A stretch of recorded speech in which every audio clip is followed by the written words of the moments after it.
గుడికి వచ్చేటప్పుడు కూడా 10 నిమిషాలు ఉండలేక, ఆ గుడిలో సందేశాలు వినలేక ఆత్రంతో వస్తున్నారు, ఆత్రంతో వెళ్ళిపోతున్నారు.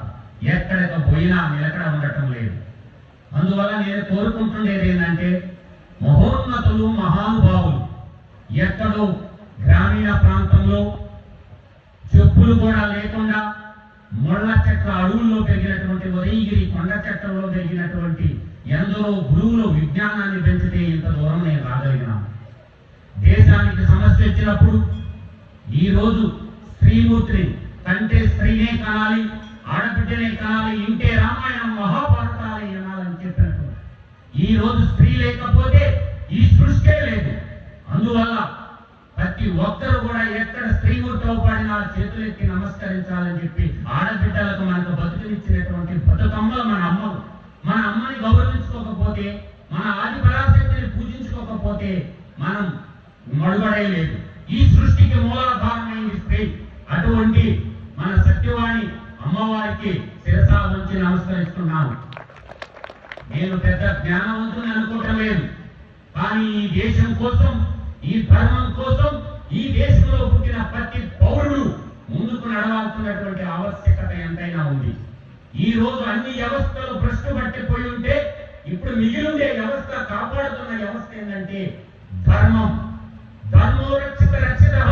ప్రపంచంలో ఎవరో చెప్పరు, సత్యమేవ జయతే, సత్యం మాత్రమే విజయం సాధిస్తుంది, ఇక ఏది విజయం సాధించదని చెప్పింది మన ధర్మం.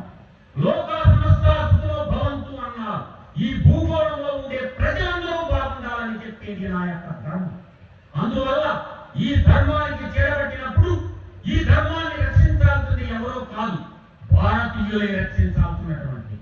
ఈ రోజు ధర్మం అని చేతులు పట్టుకుని కూర్చుంటే ధర్మం కూడా రక్షించబడదు. రాముడైనా శ్రీకృష్ణుడైనా ఆయుధం పట్టే ధర్మాన్ని రక్షించారు.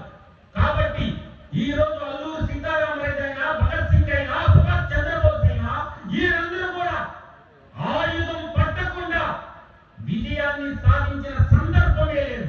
మన ఇతిహాసాలు చెప్తున్నాయి, మన పురాణాలు చెప్తున్నాయి.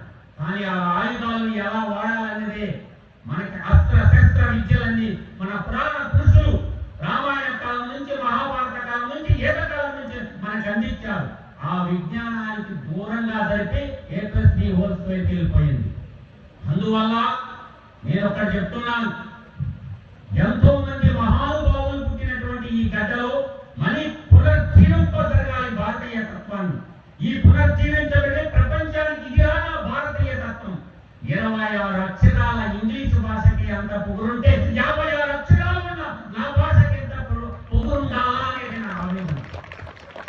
ప్రపంచంలో అందమైన గుడికారం కలది నా భాష, నా తెలుగు భాష. దేశ భాషలందు తెలుగు వేస్తామన్నారు మహానుభావులు ఎందరెందో. అందువల్ల పోతా పట్టకపోయేది ఏమీ లేదు. ఆభరణం అలంకారం మాత్రమే. వాక్భూషణం భూషణం అన్నారు. వాక్ శుద్ధి ప్రపంచాన్ని మార్చగలదు, మూర్తులు కూడా మార్చగలదు. కాబట్టి అందుకే చెప్తున్నాను, విద్యానామనస్య రూపమలికం ప్రచ్ఛన్న గుప్తధనం విద్య యశస్సుకరి భూమకరి విద్య గురాంగురః విద్యా బుద్ధజనో విదేశకమనే పరదేవత రాజ్య సానుపూజ్యతే నహింధనం విద్యాహీన పశువః అన్నారు మహానుభావులు. భక్తారి సుభాషితంలో విద్యా పద్ధతిలో మా గురువులు మాకు నేర్పించినటువంటి సంస్కృత శ్లోకం నేను బాగా నమ్ముతాను. నేను నమ్మేది 2 గ్రంథాలు, ఒకటి భక్త మహర్షి రాసిన భక్తారి సుభాషితాలని, 2 భగవద్గీతని. భగవంతుడి చేత ఉద్బోధించబడినటువంటి భగవద్గీత 700 శ్లోకాల్లో మీ బిడ్డలకి రోజు 2 లైన్లు నేర్పించమంటున్నాను. రాసి చూపించడానికి కెమిస్ట్రీ, ఫిజిక్స్, ఇంగ్లీషు, మ్యాథమెటిక్స్ కాదు, కావాల్సింది మన నీతి శతక పద్యాల్లో 4 లైన్లు, భగవద్గీతలో యొక్క 2 లైన్లు దాన్ని నేర్పించగలిగితే ఆ బిడ్డలు గగనం వైపు చూస్తారు. అందరూ కూడా విజ్ఞానం ఆటోమేటిక్ గా వస్తారు. అందువల్ల ఈ మధ్యకాలంలో నేను చూశాను, ఇంటర్మీడియట్ ఎగ్జామ్ దగ్గరికి వెళితే బిడ్డల మీద ఎంత ప్రజలు, తల్లిదండ్రులే ప్రజలకి నేర్పుతున్నారు ఆ బిడ్డలు.